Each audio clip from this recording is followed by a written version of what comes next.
કોઈ પણ દેશનો સાચો વિકાસ કે કોઈ પણ દેશની સાચી પ્રગતિ એ હંમેશા એ દેશ કેવો શિક્ષિત છે એના ઉપરથી થઈ શકે।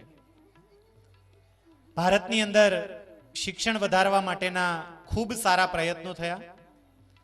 ભારત સરકારે આ માટે સર્વ શિક્ષા અભિયાન SSA નામની યોજના અમલમાં મૂકી અને 65,000 કરોડ રૂપિયાનો જંગી ખર્ચ આ દેશના શૈક્ષણિક વિકાસ માટે સરકારે કર્યો।